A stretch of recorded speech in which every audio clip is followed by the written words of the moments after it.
Yung isa sa best camera phone ngayong taon ay nandito na. Ito yung Tecno Camon 40. At ito ay less than 10,000 pesos lang. Yung display niya ay 6.78-inch AMOLED display with a smooth 120Hz refresh rate. Naka MediaTek Helio G100 Ultimate, Mali G57 MC2 GPU with 2 storage variants and extendable RAM. At 5,200 mAh battery with 45 watts wired fast charging. Siyempre, kilala ang Camon series as camera phone. So, kamusta naman kaya yung kanyang camera? Yung rear cameras niya ay may 50 megapixel main camera at 8 megapixel ultra-wide camera. Tapos, yung selfie camera naman niya is 32 megapixel.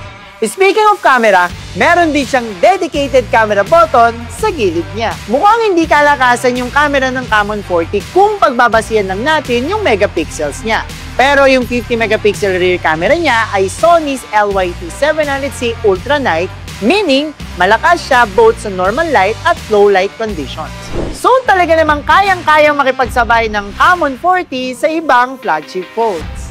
Sa May pa ang official release nito sa Pilipinas, pero pwede ka nang umorder nito sa April 24, 2025 dito sa Gadget Supermarket at may malaking discount pa. From 10,999 pesos, ibibigay na lang namin sa inyo to ng 9,999 na lang. At yung 20 na tao na mag-pre-order, makakatanggap ng libreng power bank at Bluetooth speaker. Limited lang yung freebie, so message ka na sa official online store namin sa Blue App. And follow us for more gadget content.